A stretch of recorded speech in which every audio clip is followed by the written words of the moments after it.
माता दी दोस्तों, आप सभी का स्वागत करती हूँ अपने YouTube चैनल पे। देखिए, आज की जो वीडियो है वो है पितृपक्ष के दौरान इन गलतियों को आपको नहीं करना चाहिए। अगर आप भूलवश अज्ञानवश इन गलतियों को करते हैं तो आपको पितृदोष यानी पितरों की नाराज़गी को झेलना पड़ता है। और जिस घर पर पितरों का आशीर्वाद नहीं होता है, जिस घर के पितृ खुश नहीं होते हैं, उस घर को बर्बादी से कोई नहीं रोक सकता है। तो कौन कौन सी वो गलतियां हैं जो आप अज्ञानवश भी करते हैं और भूलवश भी करते हैं। तो कौन कौन सी वो गलतियां हैं, चलिए वीडियो में जान लेते हैं। वीडियो में आगे बढ़ने से पहले एक रिक्वेस्ट है, अगर आपके लिए वीडियो थोड़ी भी हेल्पफुल रहती है, आपको पसंद आती है, तो प्लीज़ चैनल को सब्सक्राइब कीजिएगा, वीडियो को लाइक कीजिएगा और कमेंट में जय माता दी अवश्य रूप से लिखिएगा। तो चलिए वीडियो शुरू करते हैं। देखिए, पितृपक्ष के दौरान ऐसा कहा जाता है कि जो हमारे घर के जो बुजुर्ग होते हैं, पितृ होते हैं, माता पिता दादा दादी जितने भी हमारे पूर्वज हैं जो इस लोक में नहीं है, वो इन 15-16 दिनों के लिए धरती पर आते हैं और आपके घर के आसपास ही किसी न किसी रूप में रहते हैं। तो इसलिए भी कहा जाता है कि पितरों को याद करना, वो ये देखते हैं कि जो हमारे घर के सदस्य हैं, जो हमारे घर के लोग हैं, उन्हें हम याद भी हैं या नहीं हैं। तो सारी चीज़ें वो नोट करते हैं, आपके घर के आसपास ही रहते हैं किसी न किसी रूप में, लेकिन आपको दिखाई नहीं देते। कई लोग तो ऐसे भी हैं कि जो इन सब चीज़ों को मानते ही नहीं हैं। तो ये आपके ऊपर है, आपको मानना है या नहीं मानना है। बाद में फिर वही चीज़ भुगतनी पड़ती है, तो हम कहते हैं को पता नहीं कौन से हमारे कर्म हैं जो हम झेल रहे हैं। लेकिन अज्ञानवश हमें हमें सब मालूम भी होता है, तब भी उन कार्यों को हम अनदेखा कर देते हैं, उन चीज़ों को, उन नियमों को हम नहीं मानते हैं। तो देखिए, चलिए बताते हैं कि कौन कौन से ऐसे कार्य हैं जो आपको नहीं करते हैं, गलतियां नहीं करनी है। सबसे पहला देखिए, जब से पितृपक्ष आरंभ हो जाता है, यानी जब से श्राद्ध पक्ष लग जाता है, तब से पूरे 15-16 दिन, वैसे पितरों को आप याद तो करते ही होंगे, जैसे माता पिता होते हैं, दादा दादी होते हैं, नियमित चर्चाएं चलती रहती हैं, हमें किसी न किसी रूप में याद आ ही जाते हैं। लेकिन ये जो 15-16 दिन जो श्राद्ध के पक्ष होते हैं, 15-16 दिन, उन दिनों में आपको अपने बड़े बुजुर्गों को सम्मान से याद करना चाहिए।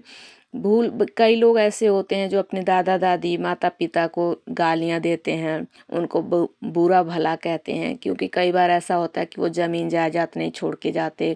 कई बार ऐसा होता है कि एक बेटे को बेटी को दे दिया, दूसरे को धन नहीं दिया, तो इसलिए कई लोग कोसते हैं, उल्टा सीधा कहते हैं। भूल कर भी आपको इन कार्यों को नहीं करना है, इस गलती को बिल्कुल भी आपको नहीं भूल कर भी करना है।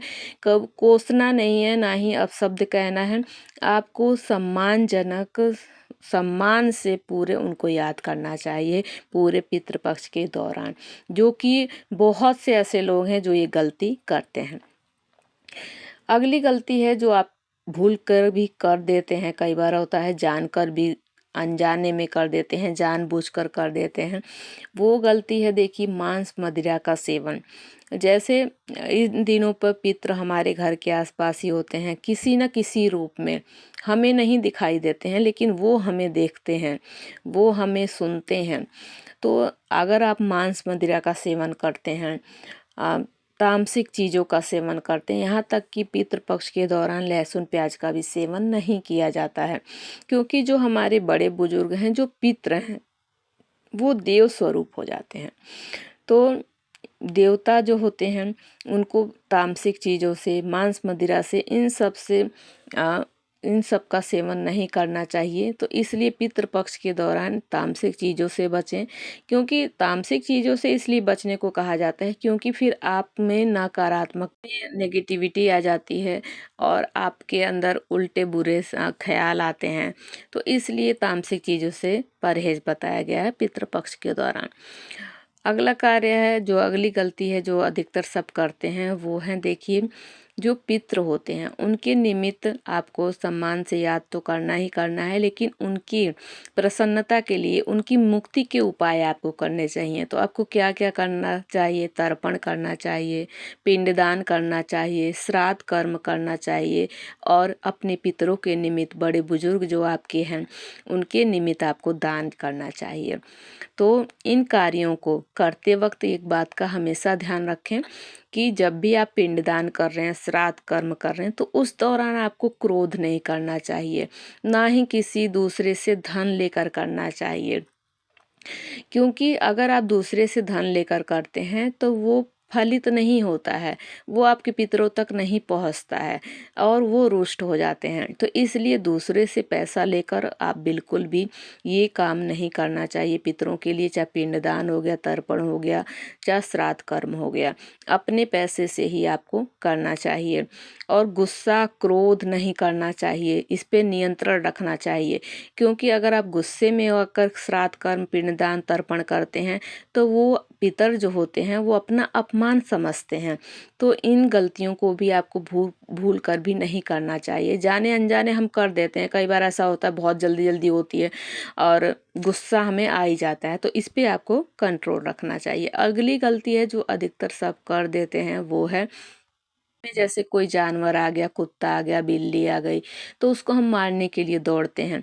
देखिए, आप नहीं देख रहे हैं कि ये आपके घर में किस रूप में पितर आपके आए हैं, तो इसलिए इन 15-16 दिनों में आपको कोई भी किसी भी जानवर को आपको मारना नहीं चाहिए, दुत्कारना नहीं है और उनका बल्कि प्यार से भगा दीजिए। जैसे आ जाते हैं तो प्यार से भगा दीजिए, मारिए मत, कुछ अपशब्द मत कहिएगा भूल कर भी।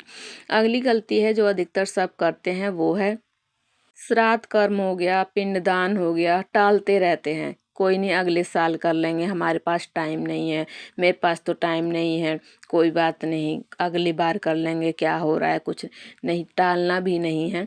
देखिए, एक पूजा का काम हो गया और ये पितृपक्ष के दौरान ये सारी चीज़ें हमें टालनी नहीं चाहिए, नहीं तो इसका हमें दुष्परिणाम भुगतना पड़ता है और बाद में हमें पछतावा होता है, हम सोचते हैं क्या हमने गलत किया। तो आपको टालना नहीं चाहिए। जिस तिथि में आपके पूर्वज का श्राद्ध है, अपने बड़े बुजुर्ग का जो श्राद्ध है, उस तिथि में आपको करना चाहिए। और जैसा भी आपका जो भी आपको तिथि अगर नहीं मालूम है तो सर्वपितृ अमावस्या आती है, उस पर आपको कार्य श्राद्ध कर्म कर देना चाहिए। जो गलती है देखिए, जैसे आप गया बिठा कर आ गए हैं, तो कई लोग ऐसा होता है कि एक बार हमने गया बिठा दिया, हमें तो कुछ अब करने की ज़रूरत नहीं है। नहीं, ये बिल्कुल गलत होता है। आपको उनकी तिथि पर और सर्वपिता अमावस्या जो विसर्जन अमावस्या आती है उस पर ज़रूर आपको दान जरूर करना चाहिए। पूरे 15-16 दिन तर्पण करना चाहिए। अगर पूरे 16 दिन नहीं कर पाते हैं तो तिथि पर तो आपको अवश्य रूप से जब भी आपको टाइम मिले कर लेना चाहिए। और पितृपक्ष के दौरान देखिए, जो पितरों का जो कार्य किया जाता है, देवताओं का कार्य 12 बजे से पहले किया जाता है, पितरों का जो कार्य होता है वो दोपहर में किया जाता है। तो इस बात का भी आपको ध्यान रखना चाहिए। उसके दौरान आपको भूल कर भी किसी ब्राह्मण को अपशब्द नहीं करना है। अपशब्द तो देखिए किसी को भी नहीं कहना है, लेकिन जो ब्राह्मण आप खिलाते हैं, कई बार ऐसा होता है जिन ब्राह्मण को आप बुलाते हैं वो ब्राह्मण जब चले जाते हैं खा पी कर, तो उनके प्रति आप कुछ बातें करने लगते हैं, लेकिन आपको ये गलती भी नहीं करनी चाहिए। ब्राह्मण का अपमान तो भूल कर भी नहीं करना चाहिए, लेकिन किसी का भी पितृपक्ष के दौरान आपको अपशब्द नहीं कहना है, गाली नहीं देनी है, किसी के लिए बुरा भला नहीं कहना चाहिए। इस बात का भी आपको ध्यान रखना चाहिए। तो हो गई गलतियां, आपको क्या और क्या क्या आपको करना चाहिए। देखिए, पितरों को याद करना चाहिए, उनको सम्मान देना चाहिए, उनके निमित्त गीता के 7वें अध्याय का आपको पाठ करना चाहिए, ब्राह्मण भोज करवाना चाहिए, जितना भी आपको सामर्थ्य हो दान देना चाहिए, श्राद्ध कर्म करना चाहिए, पिंडदान करना चाहिए, गया जी जा सकते हैं, इतनी आपको सामर्थ्य दिया है भगवान ने, तो गया में जाकर उनका पिंडदान कीजिए, श्राद्ध कर्म कीजिए, तो उनको मुक्ति मिलती है। वो अधोगति में होते हैं तो उनको प्रसन्नता होती है, मुक्ति मिलती है तो प्रसन्न होते हैं, वो आपको बहुत बहुत आशीर्वाद देकर जाते हैं और फिर आपका जीवन खुशियों से भर जाता है। तो ये छोटी छोटी गलतियां हैं जो हम जाने अनजाने कर देते हैं।